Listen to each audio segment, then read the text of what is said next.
اعوذ باللہ من الشیطان اللعین الرجیم بسم اللہ الرحمن الرحیم رب اشرح لی صدری ویسر لی امری واحلل عقدۃ من لسانی یفقہوا قولی ان اللہ وملائکتہ یصلون علی النبی یا ایہا الذین آمنوا صلوا علیہ وسلموا تسلیما۔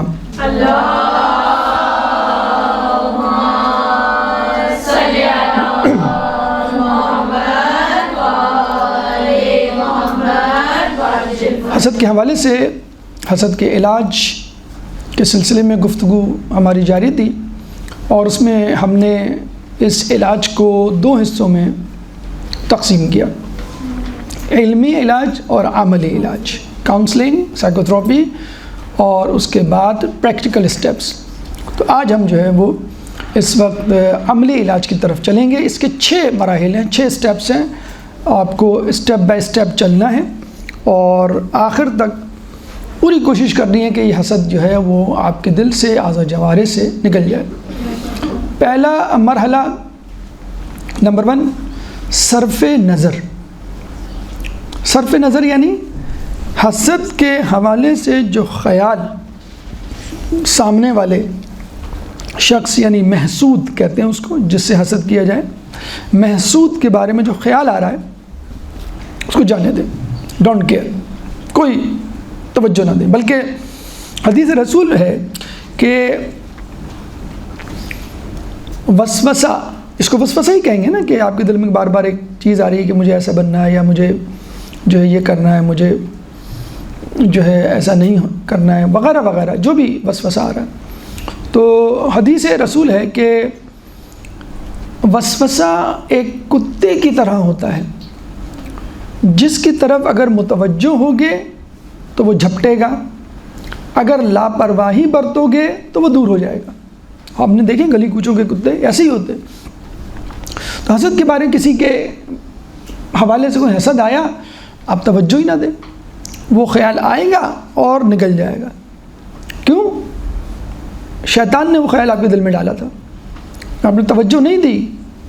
ایک شخص آپ کے سامنے بیٹھا ہے، بات کرنا چاہ رہا ہے، آپ نے توجہ نہیں دی، وہ چلا جائے گا، جس کا مطلب ہے کہ آپ توجہ نہیں دے رہے۔ ایک دکاندار جب توجہ نہیں دیتا تو گاہک چلا جاتا ہے، تو توجہ آپ نہیں دیں گے تو وہ خیال چلا جائے گا۔ دیکھیے، میں ایک وسوسہ آپ کو جملے کی صورت میں بتاتا ہوں جو ہمارے معاشرے میں بہت کامن ہے، اور وہ وسوسہ کیا ہے؟ لوگ کیا کہیں گے۔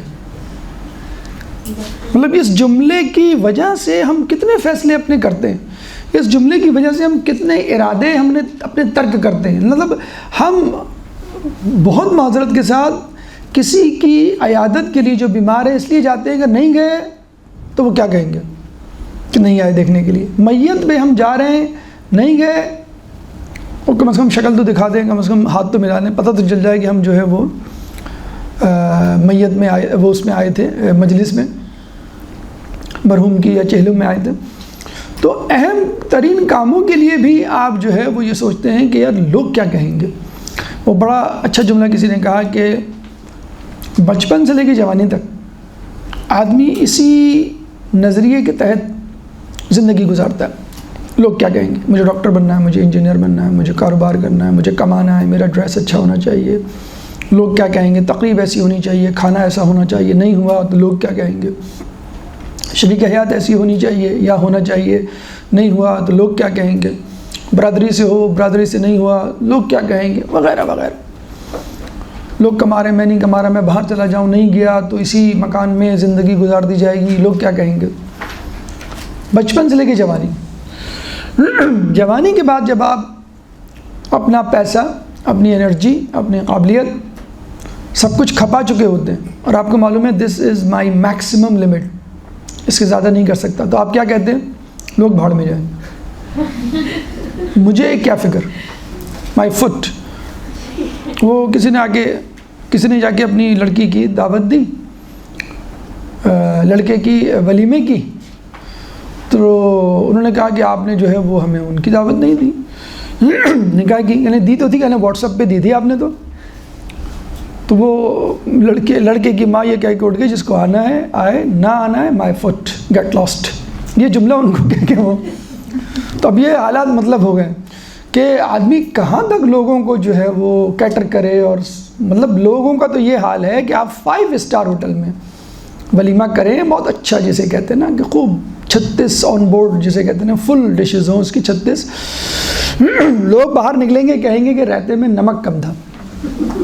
تو جسے کہتے ہیں نا کہ کسی کی شادی پہ کم از کم کبھی کمنٹ نہیں دینا، غلط کمنٹ جسے کہتے ہیں نا، کہ اس بیچارے نے پتنی کتنی بیسیاں ڈال کے، کتنا قرضہ لے کے، کتنی رات کمائی، سالوں کی کمائی رات دن کی جمع کر کے یہ کھانا کیا ہوگا۔ بہرحال لوگ کیا کہیں گے، یہ جملہ اچھا جزوی بات ہے کہ اگر آپ نے کر بھی لیا نا وہ کام، تو وہ لوگوں کے لیے کیا، قیامت میں ایک بدترین شخص کہا گیا اس کو کہ جو خدا کے سامنے آئے گا اور خدا سے مانگے گا میں نے یہ کیا یہ کیا یہ کیا، تو اللہ کہے گا تو اس سے لے جس کے لیے کیا تھا۔ تو فائدہ ہی کیا، خصوصاً دیندار لوگوں کے لیے تو بہت ہی المیہ ہے کہ آپ گناہوں سے بچے، آپ نے نیکیاں کی، اتنی محنت کی، کس لیے، لوگ کیا کہیں، تو خدا کیا کہے گا، یہ آپ کا فوکس ہونا چاہیے۔ تو بچپن سے لے کے جوانی تک آپ کیا سوچ کے زندگی گزارتے ہیں، لوگ کیا کہیں گے۔ جوانی سے لے کے بڑھاپے تک لوگ کچھ بھی کہیں، مجھے اس کی کوئی پرواہ نہیں۔ مرنے کے بعد پتہ چلتا ہے کہ لوگ تو آپ کے بارے میں سوچتے ہی نہیں ہیں۔ قبر پہ کتبہ لگا ہوا تھا نا کسی کا، میں اہم تھا یہی وہم تھا۔ تو آپ پتہ نہیں کیوں ڈیلیوژن آف ریفرنس کہتے ہیں اس کو سائیکالوجی میں، کہ آپ کو یہ تھا لوگ مجھے دیکھ رہے ہیں، لوگ میرے بارے میں سوچ رہے ہیں، میں نے یہ جملہ کہہ دیا، فلاں نے نوٹ کر لیا ہوگا، اب یہ مجھے میسج کریں گے اور یہ مسئلہ ہوگا۔ اتنا کیوں سوچتے ہیں، you are not that much important. خواہ میں اپنے آپ کو امپورٹنٹ بنایا ہوا ہے کہ لوگ ہمیں دیکھیں گے، لوگ ہمارے بارے میں باتیں کریں گے، کسی نے یہ سن لیا میں نے کیا ہے تو لوگ کیا کہیں گے، وہ اسی میں جو ہے 10 مرتبہ اپنی ڈی پی چینج ہوگی، 10 مرتبہ آپ کا اسٹیٹس چینج ہوگا، 10 مرتبہ میسج لکھ کے آپ ڈیلیٹ کریں گے۔ یہ واٹس ایپ پہ چل رہا ہے کہ لوگ کیا کہیں گے، میں نے یہی لکھ دیا۔ اور وہ واٹس ایپ کے بارے میں، اسٹیٹس کے بارے میں کسی نے کہا ہے نا کہ آدمی اسٹیٹس ڈالتا کس کے لیے، پڑھتا کوئی اور ہے، سمجھتا کوئی اور ہے۔ تو بھائی ہم نے، وہ میاں بیوی کی لڑائی چل رہی ہے، انہوں نے ایک دوسرے کے بارے میں ڈالا تھا، وہ دیکھے، وہ مطلب پوری دنیا کو پتہ چل جاتا ہے، خیریت تو ہے، فون آنے شروع ہو جاتے ہیں۔ نہیں بھائی، کسی کیا لڑکی ہوئی، اس نے کہا لڑکی جو ہے وہ خدا کی رحمت ہوتی ہے، پتہ چلا کہ ان کو ہی مبارکباد کے پیغام، مبارک ہو 50 سال کی عمر میں اللہ نے آپ کو۔ تو اب انہوں نے تو ڈالا کسی اور کے، لڑکی کی رحمت ہے مثلاً ان کی نواسی ہو گئی یا کوئی اور، تو آپ نے اسٹیٹس ڈالتے ہیں کسی اور کے لیے اور لوگ سمجھتے کوئی اور ہیں اور رسپانس کہیں اور سے آ رہا تھا۔ تو آج کل اسٹیٹس پہ جو ہے وہ اتنا زیادہ جسے کہتے ہیں لڑائی جھگڑے ہونے شروع ہو گئے لوگوں کے، تو بہتر یہ ہے کہ آپ اسٹیٹس جو ہے وہ اپنا لو پروفائل رکھیں۔ بہرحال اس میں آپشن بھی ہوتا ہے، آج کل آپشن آ گیا ہے کہ you will be shown to only this person, will not be shown to this person, بہت بہرحال اب یہ کھیل تماشے سے کیا ہے، یہ لوگ کیا کہیں گے۔ تو بڑھاپے میں یا موت کے بعد آپ کو پتہ چلتا ہے کہ بھائی لوگ تو کچھ سوچتے ہی نہیں میرے بارے میں کوئی سیلیبریٹی ہوں، کوئی پولیٹیشین ہوں، کوئی اداکار ہوں، کوئی کیا ہوں، میں کچھ بھی نہیں ہوں، لیکن آپ نے ذہن میں بٹھایا ہوا ہے کہ لوگ کیا کہیں گے۔ تو وسوسہ اور بہت سارے وسوسہ، یہ تو پوری ایک فیلڈ ہے جسے کہتے ہیں نا کہ یہ پوری ایک بیماری ہے وہم کی، کہ جس میں مختلف قسم کی بیماریاں مزید جنم لیتی ہیں۔ تو پہلی بات تو یہ ہے کہ وسوسے کو امپورٹنس ہی نہ دیں، لیٹ اٹ گو، جانے دیں، آئے اور بیٹھے اور وہ چلا جائے۔ اور نمبر 2، اگر حسد آ گیا ہے اور آپ کے دل میں جاگزی ہو گیا ہے، مثلا آپ کسی دشمن کے پاس کچھ دیکھ لیتے ہیں اور حقیقت میں اس نے واقعی آپ کے ساتھ کچھ برا کیا تھا کبھی، اور اس کے پاس کچھ آ گیا، وہ ترقی کر گیا، آگے نکل گیا، تو اس کو پنپتا ہوا آپ نہیں دیکھ سکتے۔ بھائی جسے کہتے ہیں دل چاہتا ہے منہ نوچ دوں، گردن قلم کر دوں، اس کی اڑا دوں، اور تو کیا کریں، کم از کم اس پہ عمل نہ کریں، اس حسد پہ۔ حدیث رسول ہے کہ اللہ تعالیٰ نے، کافی کی حدیث ہے، اللہ تعالیٰ نے میری امت پر 9 باتوں پر سے ہاتھ اٹھا لیا ہے، اور وہ تفصیل ہے پوری۔ مثلا آپ کو نہیں معلوم تھا مسئلہ، آپ غافل تھے نشے میں، نیند میں مثلا، یا مجبوری کی حالت میں آپ نے کوئی کیا، مثلا آپ نے روزہ توڑ دیا مجبوری کی حالت میں، یا گن پوائنٹ پہ زبردستی مجبوراً آپ سے کوئی کام کرایا گیا، کوئی تفصیل ہے۔ تو آخر میں رسول کہتے ہیں 9ویں چیز جو ہے وہ یہ، وہ حسد، کہ جو قول و فعل سے ظاہر نہ ہو۔ تو اللہ تعالیٰ نے 9 چیزوں پر سے، حالانکہ حسد بیماری ہے، حسد چھٹی most top of the list ranking chart پر ہے آیت اللہ درس غیب کی کتاب میں. تو 8واں مرحلہ کہ جس میں آپ سے پوچھا جائے گا تو اس کے بارے میں یہ ہے کہ قول اور فعل اعضاء جوارح سے ظاہر نہ ہوں. ان 9 باتوں میں، ان 9 چیزوں میں شامل ہے جس پر ہاں دنیا میں ہو سکتی ہے. حسد کی بات نہیں کر رہا میں، دوسری چیزوں کی. آپ نے غفلت میں آ کے کسی کی کوئی چیز اٹھا لی اور چلے گئے اور اس کو استعمال کر لیا، جسے کہتے ہیں کہ اللہ کے پاس نہیں ہوگا لیکن آپ کو بہرحال کمپنسیشن کرنی ہوگی. غلطی میں آگے آپ نے جو ہے وہ گاڑی کسی کی ہٹ کر دی تو بہرحال کمپنسیشن دنیا میں تو دے، اللہ کیا نہیں ہوگا غفلت میں، یا اسی طرح اور چیزیں. تو حسد جو قول و فعل سے ظاہر نہ ہو اس کے بارے میں باز پرس نہیں ہوگی. حدیث رسول ہے کہ اگر تم حسد میں مبتلا ہو جاؤ تو ظلم نہ کرو.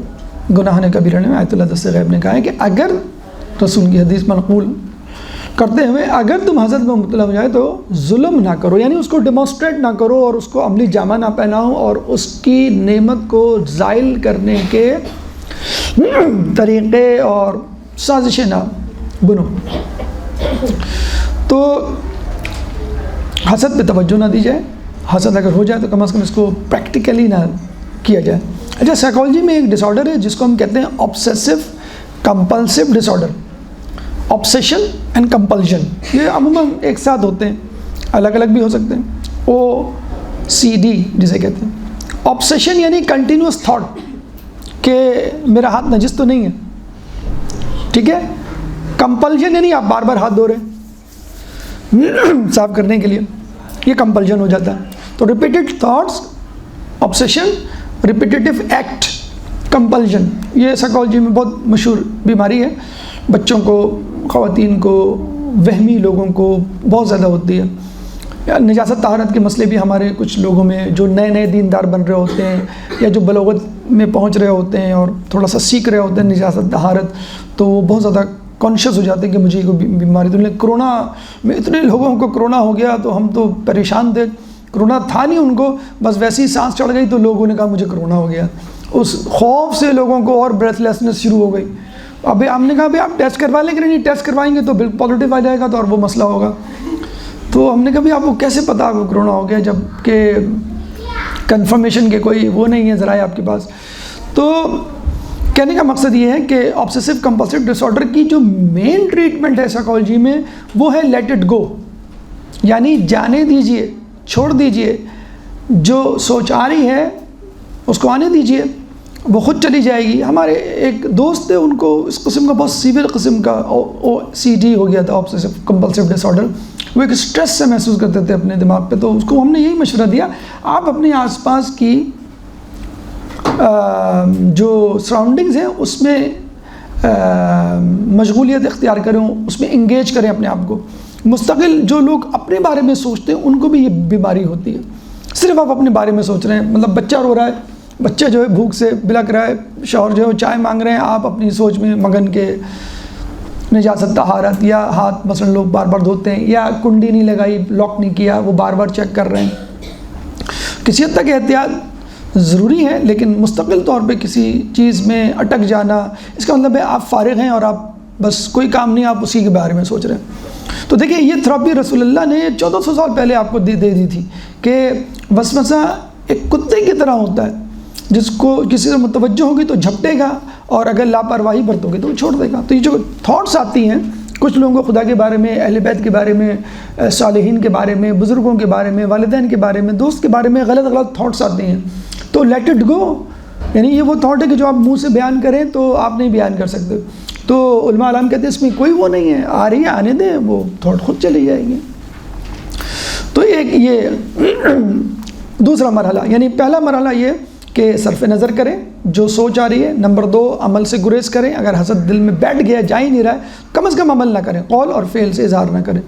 نمبر 3 سدباب اسباب، کیور آف دا کاز. وجوہات کیا ہیں، کیوں حسد ہو رہا ہے، اس کو سارٹ آؤٹ کریں. حسد کے پیچھے خود 36 بیماریاں، 36 وجوہات ہوتی ہیں. آپ جو ہے ڈائریکٹ حسد کو ٹریٹ کر رہے ہیں جیسی بیماری ہوتی ہے، آپ کو بیماری کی وجہ ہی نہیں معلوم ہے اور آپ جو ہے وہ بیماری کو ٹریٹ کر رہے ہیں. پتہ چلا کہ جو بیماری ہے وہ موجود ہے. تو جیسے ایزما ہے، وہ بلی، کتے، جانوروں، برڈز کے ونگ سے بہت ہوتا ہے. ایک سیویئر پیشنٹ آئی، ان کو ایڈمٹ کیا CCU میں، ICU میں، پھر ٹریٹ کیا گیا، سب کچھ ہو گیا. ڈاکٹر صاحب کو بتایا گیا کہ بلی رکھ سکتے ہیں؟ کہ نہیں، بلی ایزما کے لیے تو بڑی زہر قاتل ہے. آپ تو ان کو بتایا گیا بھائی کہ یہ ان چیزیں جو ٹریگرنگ فیکٹر ہے، جو کاز ہے، اس سے آپ دستی انوائرمنٹ میں جا رہے ہیں، اس وقت سردی کا موسم ہے مثلا، تو آپ کو ہوگا. تو ٹریگرنگ فیکٹر کیا ہے، کاز کیا ہے؟ دیکھیں میں آپ کو مختصراً بتاتا ہوں. بہت سارے کاز ہو سکتے ہیں، لیکن جو مختصر اور اس کی ٹریٹمنٹ تو بہرحال تفصیل سے آپ جب وہ بیماری پڑھیں گے، کیونکہ one disease may lead to another disease. ایک بیماری سے دوسری بیماری پہ تیسری بیماری ہو سکتی ہے. اچھا، حسد کے بارے میں ایک اور پوائنٹ جو مجھے مقدمے میں کہنا چاہیے تھا وہ ذہن میں رکھ لیں. ہم نے شروع میں آپ کو بتلایا تھا کہ آپ کے نفس کے 4 کمپوننٹ ہیں: عقل، وہم، غضب، شہوت. تو کچھ بیماریاں عقل کی وجہ سے مثلا حسد، کچھ بیماریاں جو ہیں وہ غضب کی وجہ سے مثلا غصہ، کچھ بیماریاں شہوت کی وجہ سے مثلا زیادہ کھانا، زیادہ سونا، زیادہ بولنا، کچھ بیماریاں جو ہیں وہم کی وجہ سے فوبیاز، اور جسے کہتے ہیں کہ کسی کے بارے میں کینہ. کچھ بیماریاں 2 کے کمبینیشن کی وجہ سے، کچھ بیماریاں 3 کمبینیشن کی وجہ سے، کچھ بیماریاں 4. جیسے ہم کہتے ہیں انفیکشن ہے، کہاں ہے بھی لنگز میں، اوہو اب تو کڈنی بھی انوالو ہو گیا، اب جو ہے وہ لیور میں چلا، اچھا اب جو ہے پوری باڈی میں پھیل گیا، سیپٹیسیمیا ہو گیا، یعنی ملٹی آرگن فیلئر. تو حسد کے بارے میں کہا جاتا ہے it's a multi organ failure. یہ چاروں کو انوالو کر سکتا ہے. بیسیکلی تو عقل کی بیماری ہے، لیکن شہوت کی وجہ سے ہو سکتی ہے. شہوت یعنی آرام، آسائش، خواہشات کی تکمیل. تو لباس کسی کو دیکھ لیا اچھا پہنتا، میں بھی لباس پہنوں گا ایسا، کھانا میں بھی ایسا کھانا کھاؤں گا، میں آرام کروں گا، دوسرا بھی آرام کر رہا ہے. تو یہ کیا ہے؟ خواہشات کی تکمیل کے لیے. تو یہ شہوت کی وجہ سے ہوا. اسی طرح غضب کی وجہ سے انتقام. آپ نے کہا کہ مجھے کسی سے لینا ہے، تو کوئی آپ سے آگے بڑھ گیا، تو یہ غضب کی قوت آپ نے اپنی جو ہے ایکسپلائٹ کی، اس میں انفیکشن ہوا، تو سمجھ لیں کہ بس اب غضب بھی کی قوت بھی ڈسٹرب ہو گئی آپ کی. وہم بار بار آ رہا ہے کہ اس نے کہا ہوگا فلاں کو، اسی لیے امی ابو مجھ سے ناراض ہیں، حسد پیدا ہو گیا. تو یہ وہم، تو یہ ملٹی آرگن فیلئر ہے. اسی لیے حسد کے بارے میں کہا جاتا ہے کہ کچھ علماء کا تو یہ خیال ہے کہ ہر بیماری کا منبع، جڑ یہ حسد ہوتی ہے. ہم نے آپ کو 3 بیماریاں بتائی تھیں: حسد، لالچ، تکبر، جس کے بارے میں امام ششم نے کہا تھا یہ کفر کے ستون ہیں. اور کیونکہ یہ پہلے ہونے والے گناہ یا لغزشیں ہیں. یعنی تکبر جو ہے شیطان نے کیا، اور حسد جو ہے وہ قابیل نے کیا، اور لالچ آدم علیہ السلام نے کیا. اچھا، لالچ گناہ نہیں ہے، ترک اولا تھا. اس کی تفصیل پھر کبھی آپ کے سامنے پیش کی جائے گی. تو یہ جو 3 ہے نا، جو ٹاپ 3 یا ٹاپ 3 مین ڈیزیزز ہیں آپ کے ان کی، ان میں بھی حسد آن دا ٹاپ ہے. یعنی وکٹری اسٹینڈ پہ گناہوں میں جیتنے والا دیکھا جائے تو وہ حسد ہے. حسد کی وجہ کیا تھی؟ تکبر. شیطان کو ابا واستکبر وکان من الکافرین. تو تکبر کی وجہ سے تو حسد ہوا تھا. پھر لالچ کی وجہ سے حسد ہو جاتا ہے. مطلب آپ کسی سے آگے بڑھنا چاہتے ہیں، کوئی چیز حاصل کرنا چاہتے ہیں. پھر منصب، حکومت. بنو امیہ، بنو عباس نے جو ائمہ سے حسد کیا، ان کو قتل کیا، شہید کیا، وہ سب حسد کا شاخسانہ تھا. اچھا، ایک حسد ہوتا ہے سستی کاہلی سے، جس کے بارے میں مولانا نے فرمایا کہ محرومی کی ایک وجہ سستی بھی ہے. یعنی آپ کچھ کر نہیں رہے، پڑھ نہیں رہے، دوسرا آپ سے آگے نکل گیا، آپ نے کہا کیوں آگے نکل گیا، اور پھر آپ نے جو ہے اس کو ستانا شروع کیا، اور آپ نے کتاب گھما دی، آپ نے جو ہے کچھ سازش کر دی آپ کی. وہ ہم اکثر بچپن میں رکشہ، ٹیکسی، بسوں کے پیچھے ایک جملہ لکھا ہوا پڑھتے تھے اور سوچتے تھے یہ جملہ اتنا زیادہ کیوں لکھا جاتا ہے رکشہ، ٹیکسی اور اس کے پیچھے، محنت کر، حسد نہ کر.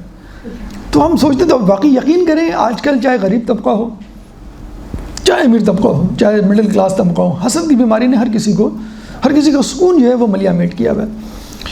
تو تکبر کی وجہ سے حسد ہو سکتا ہے، وہ اپنے اندر کم کریں، شیطان کو جیسے ہوا. لالچ کی وجہ سے ہو سکتا ہے، ایک دوسرے کو دیکھ کے آگے بڑھنا کہ مجھے یہ چاہیے، یا جو ہے وہ سستی کاہلی کی وجہ سے ہو سکتا ہے. اچھا، ایک نااہلی کی وجہ سے ہو سکتا ہے.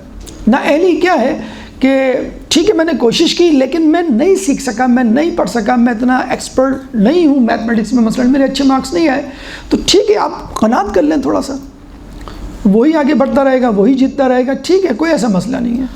تو آپ اس کو ناگزیر دیکھیں، والذین جاہدوا فینا لنہدینہم سبلنا، جو بھی ہماری راہ میں جد و جہد کرے گا ہم اس کو کامیاب کریں گے. اللہ تعالیٰ کنٹینیوٹی آف ایفرٹس، استقلال کی جزا دے گا. کوشش کی کامیاب نہیں ہوا کوئی بات نہیں، میں جزا دوں گا. لیکن دنیا میں ایسا نہیں ہوتا. ایکسیڈنٹ ہو گیا، بیمار پڑ گیا، فائنینشیل کرنچ آ گیا، آپ پیچھے رہ گئے، تو دنیا والے تو آپ کو کراس لگا دیں گے، sorry you are fail, sorry you are not up to the limit, sorry you are fired وغیرہ وغیرہ. لیکن اللہ تو دے گا، کم از کم یہ سوچ کے آپ خاموش ہو جائیں، چپ ہو جائیں.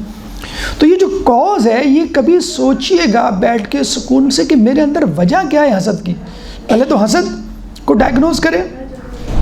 حسد کی ڈائگنوسس علامت ہم نے بتا سکے آپ کو. شاید ایک علامت رہ گئی تھی، وہ میں بتا دوں کہ جب محسود یعنی جس سے آپ حسد کر رہے ہیں اس کی تعریف کی جاتی ہے تو آپ بالکل خاموش ہو جاتے ہیں، آپ کا فیس بالکل بلینک ہو جاتا ہے، آپ کے چہرے پہ ہوائیاں اڑنے لگتی ہیں. اور جب صبر نہیں ہوتا تو آپ کہتے ہیں کہ بھائی ہمیں آپ کو معلوم نہیں ان کا بیک گراؤنڈ کیا ہے، ان کے کرتوت کیا ہیں، کبھی آپ بتائیں گے ہم آپ کو، ان کے امی ابو چچا پورا خاندان کے بارے میں ہمیں چٹا بٹا، مطلب یہ پھر آپ ایکسٹریم پہ چلے جاتے ہیں. یعنی صرف آپ کا خاموش ہو جانا، مطلب سب گھر والے تعریف کر رہے ہیں ماشاءاللہ، جو نئی بہو آئی ہیں بڑی ایکٹیو ہیں، پورا گھر کا چارٹ سنبھال لیا. بڑی بہو جو ہے وہ خاموش بیٹھی ہوئی ہے، بالکل جسے کہتے ہیں ٹوٹل زیرو جیٹ بلینک، بلکہ بلیک فیس.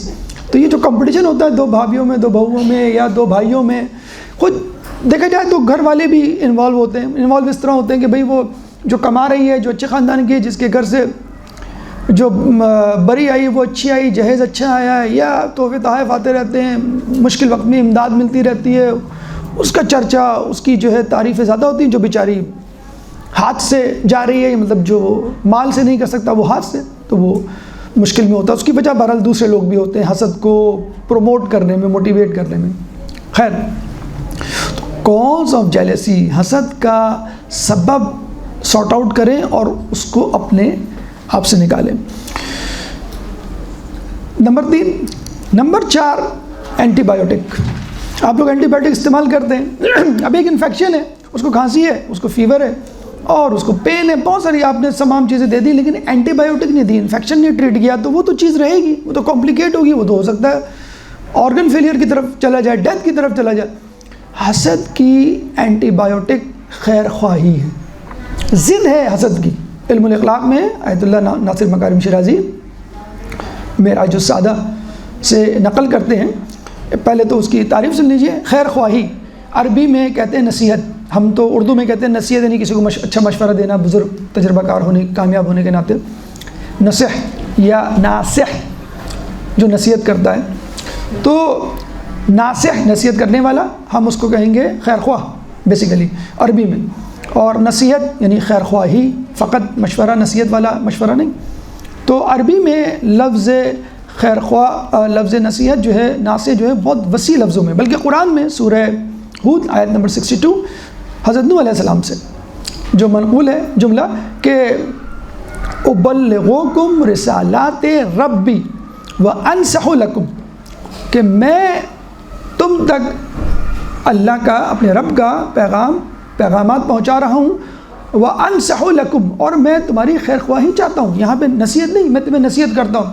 نصیحت تو کر رہے ہیں، وہ رسالت کا پیغام پہنچا رہے ہیں، میں تمہارا خیر خواہ ہوں. پھر اسی سورہ ہود آیت نمبر 68 میں حضرت ہود سے منقول ہے کہ ابلغکم رسالات ربی وانا لکم ناصح امین، کہ میں تم تک اپنے رب کی باتیں، پیغامات پہنچا رہا ہوں، اور میں بہت ہی امانت دار، ناصح، خیر خواہ ہوں.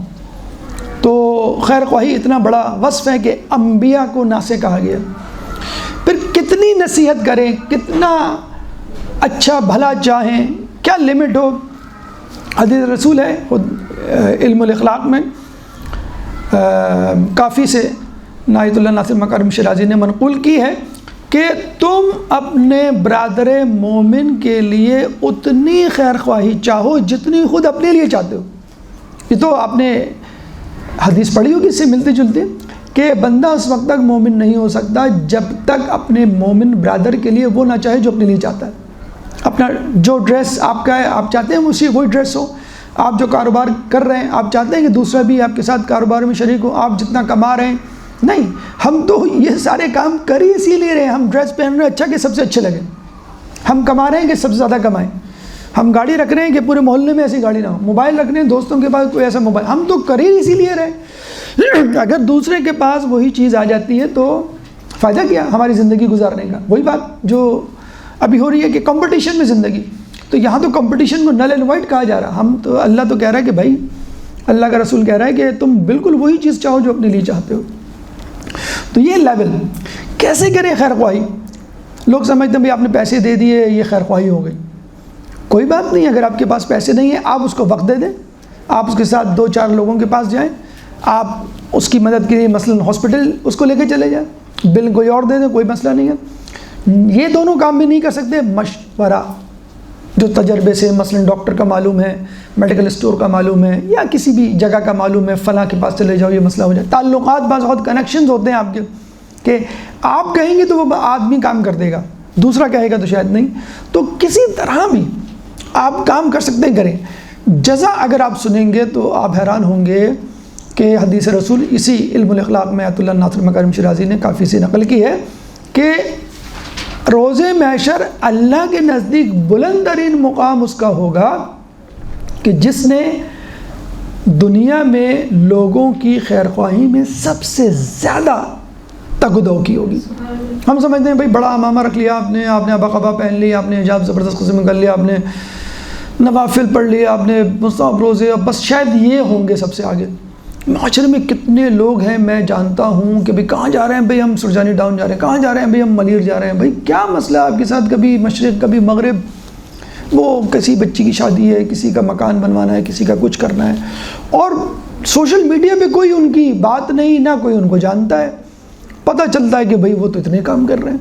تو ہم وہی میں نے کہا نا کہ دینداری کے ایک لیبل ہم نے لگایا ہوا کہ بس حجاب کر لیا, داڑھی رکھ لی, نماز پڑھ لی, حلال حرام مسائل سیکھ لیے, اور کوئی خیر خواہ ہے تو اس سے اپنا ہاتھ کھینچ لیا. رسول کیا یہ کہتے تھے کبھی؟ کوئی رسول تو بیٹھے ہوتے تھے, جسے کہتے ہیں ہم بیٹھے ہوئے موڈ میں, آپ کو حسد پڑھانے کے لیے کوئی آ جائے بھائی مجھے کچھ چاہیے, ہم کہیں گے بھائی میں درس دے رہا ہوں جا کے انتظامیہ سے لیجئے.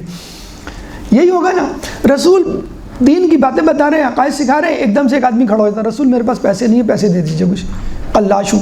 رسول یہ نہیں کہتے تھے بھیا تم ڈسٹرب نہ کرو میری کلاس, میرا درس, جاؤ ابھی ذرا باہر بیٹھو میں تھوڑا سا یہ سکھا. نہیں, اسی وقت کہتے تھے کہ بھائی کوئی ہے جو اس کی مدد کرے. اگر اپنے پاس ہوتے تھے اپنے پاس. ایک صحابی تھے, اس کی بھی کبھی میں انشاءاللہ تفصیل بتاؤں گا. رسول دیکھ دیکھ کے کڑھتے تھے, صحابی کو دیکھ کے بہت فقر و فاقے کے مارے ہوئے, اور کیا کہتے تھے, اے سعد, پتنی سعد نام تھا, کیا تھا, اے سعد اگر اللہ نے کبھی مجھے دیا تو میں تجھے ضرور نوازوں گا. دور سے دیکھتے تھے. اور کبھی ہم نے یہ سوچا کسی غریب, مفلس, پریشان حال, کسی مصیبت میں مبتلا رشتہ دار کے لیے کبھی ہم نے سوچا انشاءاللہ اللہ نے کبھی دیا ہم ان کو دکھائیں گے. یہ کہتے ہیں اللہ نے کبھی دیا تھا ہم ان کو دکھائیں گے, جس طرح انہوں نے ہمیں جو ہے فلاں وقت پہ دکھایا تھا نا, شو آف کیا تھا. تو ہم کبھی نہیں سوچتے اللہ نے کبھی دیا تو میں اس کو دوں گا, میں اس کو دوں گا, میں اس کا مسئلہ حل کروں گا. اور کہتے ہیں کہ اللہ کے رسول کی حالت ایسی ہو گئی تھی کہ اللہ نے جبرائیل کو 2 درہم, جیسے کہتے ہیں 20 روپے لے کے بھیجا. آج کل کیا, جاؤ یہ رسول اللہ کو دے دو اور وہ ان کو کہو کہ سعد کو دے دیں. اور کہتے ہیں کہ وہ ملینر بنے تھے اس زمانے میں, ملینر, یعنی اتنی بڑی دکان, اتنا بڑا بزنس کہ وہ مدینے سے باہر تو وہ شفٹ ہو گئے تھے. خیر چلیں میں اس کو مکمل ہی کر دوں اس واقعے کو. تو وہ پہلے جو ہے 5 نمازوں میں آتے تھے, باجماعت پڑھتے تھے, پھر وہ فرادہ پڑھنے لگے, پھر بزنس اور بڑھا تو 5 کی جگہ 4, پھر 3, پھر 2, پھر 1, پھر جمعہ, پھر جمعے سے بھی گئے. اور رسول اللہ نے ایک دفعہ ان کو بلا ہی لیا, سعد وہ جو 2 درہم دیے تھے ہم نے وہ ہمیں واپس کر دو. ارے رسول آپ 2 درہم, میں آپ کو 2000 درہم دینے کے لیے تیار ہوں, یہ لیجیے. رسول نے کہا نہیں, مجھے وہ 2 درہم چاہیے جو میں نے تمہیں دیے تھے.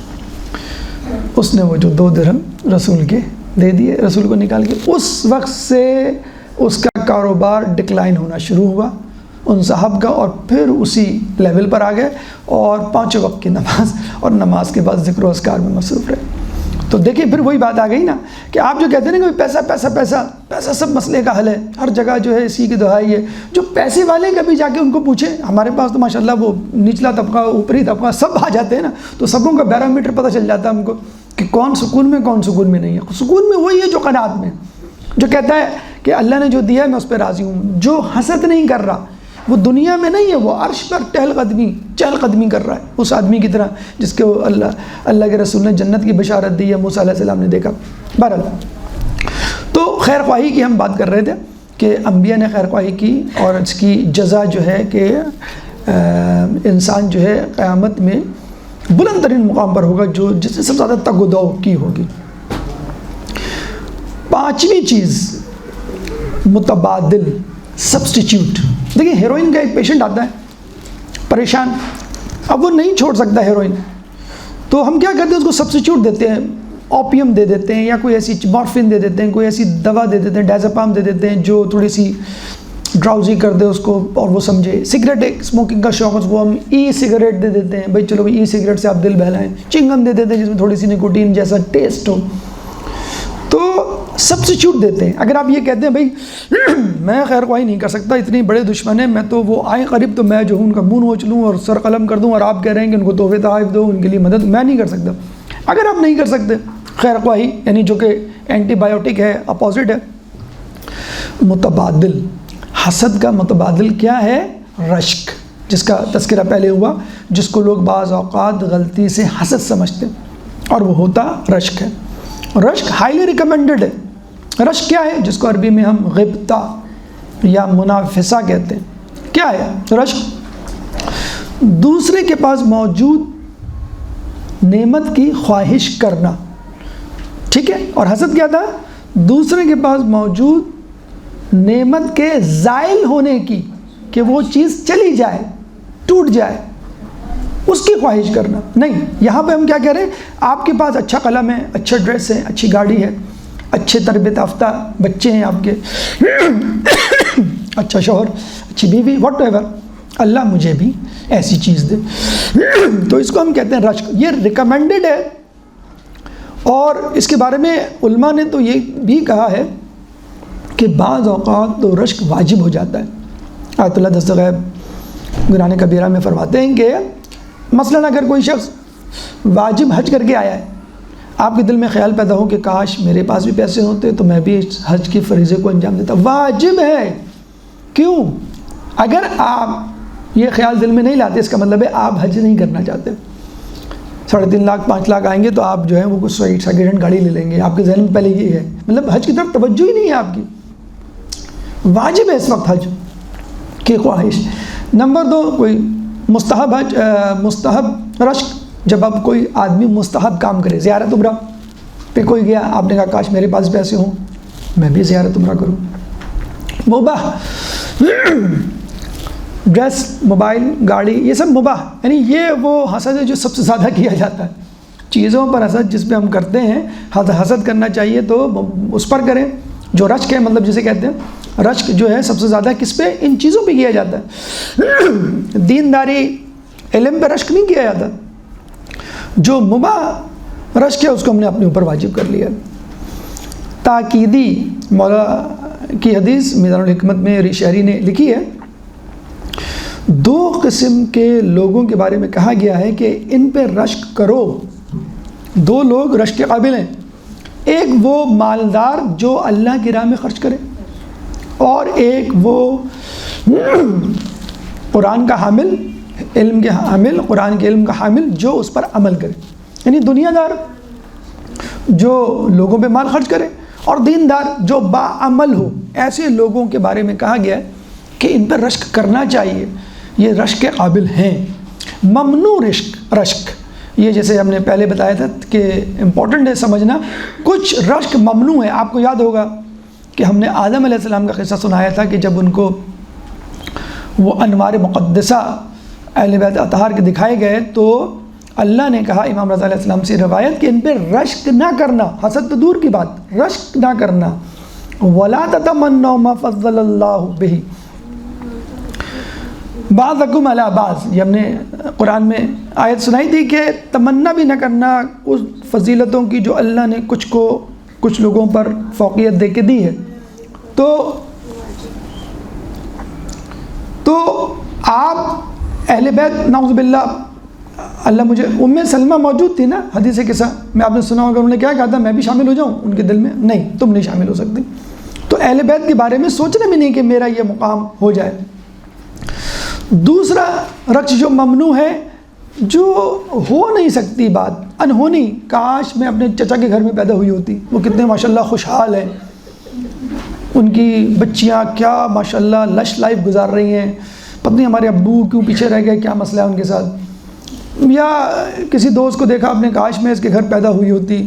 یا کچھ پاکستانی نوجوان نسل لوگ کیا کہتے ہیں، کاش میں امریکہ میں پیدا ہوا ہوتا تو میں تو بس امیزون کا جو جیف بیزوز ہے وہ کچھ نہیں ہوتا، وہ میں اس کو ملازم رکھ لیتا اپنے پاس. تو یہ احمقانہ رشک ہیں کہ جو ممکن نہیں ہے، اور کچھ لوگ جان بوجھ کے کرتے ہیں تاکہ وہ بات پوری ہی نہ ہو اور آپ جو ہے وہ کچھ کرنے کے لیے حامی نہ بھریں.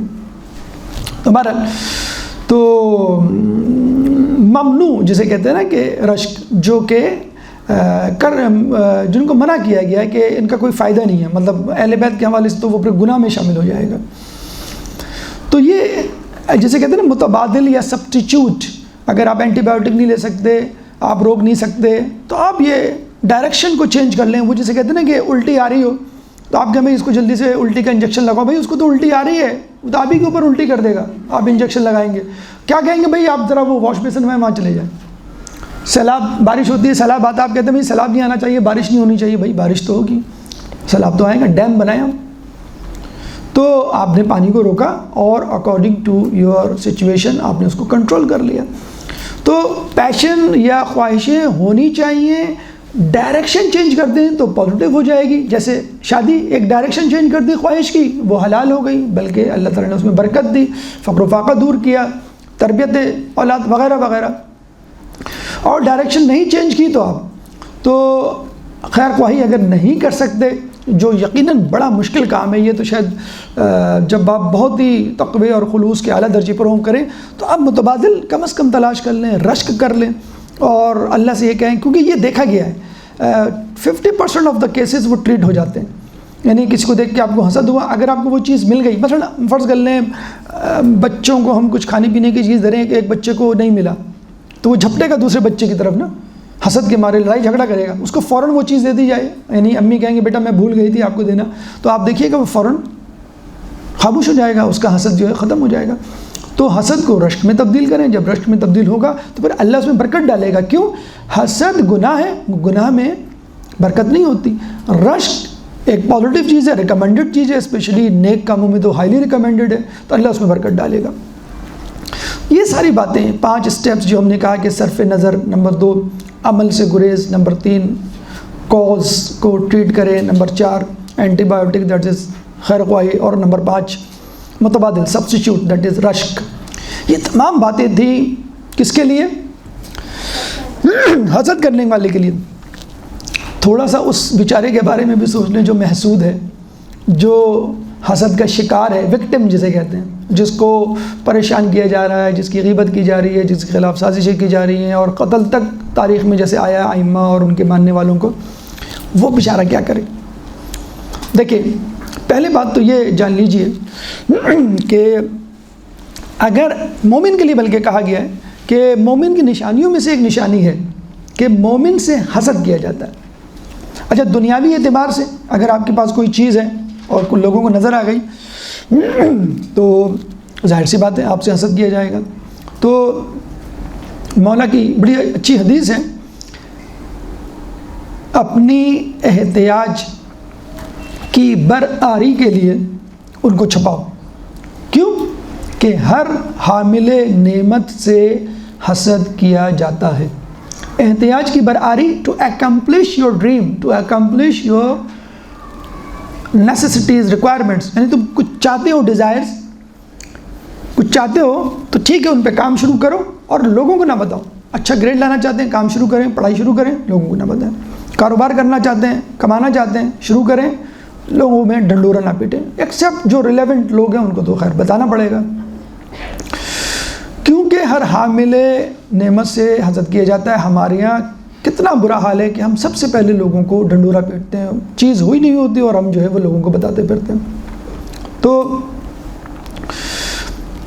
اچھا، پہلے جو میں بھول گیا، نظر بد کے حوالے سے جو محسود کو لگتی ہے کہ یہ حقیقت بھی ہے کہ نہیں، تو قرآن میں سورہ فلق آیت نمبر 5 وَمِن شَرِّ حَاسِدٍ إِذَا حَسَد، مجھے حسد کرنے والے کے حسد سے بچا جب وہ حسد کرے، تو اس کا مطلب ہے اٹ از اے فیکٹ۔ رسول کی حدیث ہے کہ تقدیر پر کوئی چیز غلبہ نہیں پا سکتی سوائے حسد کے، بد نظری کے، حسد کے نظر بد سے، یعنی جو شخص حسد کے مارے نظر بد ڈالے۔ تو ہوتے ہیں خاندان میں کچھ ایسے لوگ، یا ابھی ایک صاحب کو میں نے دیکھا بہت زبردست ان کے پاس بائک تھی بغیر کک کے جو چلتی تھی 150، تو میں نے کہا ماشاءاللہ آپ کے پاس تو بڑی اچھی بائک ہے، کہہ لیں گے سر بس نظر نہ لگائیے گا، بائک خریدنے کے دوسرے دن میرا ایکسیڈنٹ ہوا اور 2 فریکچر ہوئے۔ تو ہوتا ہے نظر بد واقعی بہت بڑی حقیقت ہے اور بڑی خطرناک چیز ہے کہ تقدیر پر غالب آ جاتی ہے۔ اور پھر آغا سستانی سے بھی سوال پوچھا گیا کہ واقعی کوئی حقیقت ہے یا ایسی لوگوں نے اڑائی ہوئی، تو آغا سستانی نے بھی کہا کہ حقیقت ہے یہ کہ نظر بد لگنا۔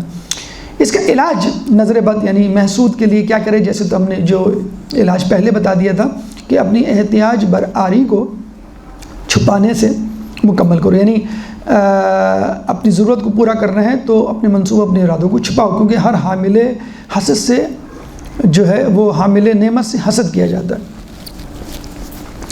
دوسرا ایک وظیفہ جو کہ ناج الفصاحہ میں رسول اللہ کی حدیث کی صورت میں چھوٹا سا وظیفہ ہے، سورہ فلق کو اپنے ہاتھ سے لکھ کر یا کسی کے ہاتھ سے لکھ کر آپ اس کو تعویذ کے طور پہ اپنے پاس رکھ لیں، اس پرچے کو، چھوٹی سی چٹ کو۔ ایک لانگ ٹرم ایک بڑا وظیفہ بھی آیت اللہ بہجت نے حدیث اور قرآن کی روشنی میں ڈیفینیٹلی بتایا ہے۔ نمبر 1، فجر کے وقت بآواز بلند اپنے گھر میں اذان دو، ہوتا ہے گھر میں کوئی آفت مصیبت حسد کی وجہ سے۔ نمبر 2، چھوٹا قرآن اپنے ساتھ رکھیں۔ نمبر 3، 50 آیات کم از کم روزانہ پڑھیں۔ نمبر 4، آیت الکرسی بار بار پڑھیں جتنا آپ پڑھ سکتے ہیں۔ نمبر 5، سورہ فلق اور سورہ ناس جس کو ہم معوذتین کہتے ہیں، روزانہ کم از کم 1 مرتبہ ضرور پڑھیں۔ اور نمبر 6، رات کو سونے سے پہلے 4 قل کی تلاوت کر کے سوئیں۔ تو یہ محسود کے لیے کہ جو بیچارہ وکٹم ہے، جو بیچارہ شکار ہے حسد کا، وہ کیا کرے۔ آخر میں کلام آخر یا حاصل کلام کے طور پہ ہم صرف یہ کہنا چاہیں گے کہ حسد ایک شدید قسم کی بیماری ہے، اور اس شدید قسم کی بیماری میں سب سے مشکل مرحلہ خیر خواہی، یعنی لوگوں کی بھلائی چاہنا۔ کس کی بھلائی چاہنا؟ کہ جس سے اصولاً آپ کو حسد ہونا چاہیے۔ کہتے ہیں کہ کربلا کے واقعے کے بعد ایک شخص جو قاتلان حسین میں شامل تھا، واقعہ ہرہ میں اس نے کئی لوگوں کو قتل کیا، ظلم کیا، اور جب لوگوں نے اس پہ غلبہ پایا اور وہ بھاگنے لگا تو رستے میں اس کو ایک گھر نظر آیا، اس نے دستک دی کہ یہاں میں پناہ لے لوں۔ تو ایک بزرگ نے دروازہ کھولا، بزرگ کو دیکھتے ہی وہ کانپنے لگا کہ یہ بزرگ مجھے پہچان لے گا اور اب مجھے قتل کرنے کا حکم دے گا۔ لیکن اس کے مطابق اتفاق سے بزرگ نے نہیں پہچانا۔ اس نے فوراً کہا، جب یہ سمجھ گیا کہ بزرگ نے نہیں پہچانا، تو کہا کہ میں مسافر ہوں، لوگ میرے قتل کے در پہ ہیں، آپ مجھے پناہ دیں گے؟ اس بزرگ نے اس شخص کو اندر بلایا، گرم گرم روٹیاں کھلائیں، آرام کے لیے بستر دیا۔ جب وہ جانے لگا تو اس کو کہا کہ تمہاری سواری مریل ہے، کمزور ہے، لوگ تمہارے پیچھے ہیں، تم میرا گھوڑا لے لو، میری سواری لے لو، تم جلدی پہنچ جاؤ گے اپنے ملک۔ اور 3 دن کا کھانا اس کو دیا۔ وہ شخص سواری پہ سوار ہوا، چند قدم چلا، واپس پلٹا اور کہا، آپ نے مجھے پہچانا نہیں؟ تو بولنے والے نے کہا، بزرگ نے، کہ ہاں میں پہچان گیا کہ تم میرے بھائی شہزادہ علی اکبر کے قاتل ہو۔ تو پناہ لینے والا حسین بن نمیر تھا۔ اور پناہ دینے والے امام سجاد تھے۔ تو اپنے اوپر ظلم کرنے والوں کی خیر خواہی اگر سیکھنی ہے تو اہل بیت سے سیکھیے۔ اللہ تعالیٰ سے دعا ہے کہ ہمیں اہل بیت کی تعلیمات پر چلنے کی توفیق عطا فرما۔ اللہ تعالیٰ سے دعا ہے کہ ہمیں حسد کی موذی بیماری سے نجات حاصل کرنے کی توفیق عطا فرما، اس کا علاج کرنے کی توفیق عطا فرما۔ جو پریشان حال ہیں ان کی پریشانی کو دور فرما، جو بے روزگار ہیں ان کو رزق حلال عطا فرما، جو رزق حلال کما رہے ہیں ان کے رزق حلال میں برکت عطا فرما، جو مقروض ہیں ان کے قرضوں کو ادا فرما، جو زندان میں ہیں ان کو رہائی عطا فرما، جو گمشدہ ہیں ان کو ان کے پیاروں سے ملا، جو سفر میں ان کو منزل عطا فرما۔ کرونا جیسے متعدی بیماری سے ہم سب کو محفوظ فرما۔ جو مسلمان دنیا میں ظلم و ستم کا نشانہ بنے ہوئے ان سے ظلم و ستم کو دور فرما، امام کے ظہور میں تعجیل فرما، ہمیں ان کے انصار و اعوان میں شامل فرما۔ ربنا تقبل منا انک انت السمیع العلیم وتب علینا انک انت التواب الرحیم برحمتک یا ارحم الراحمین۔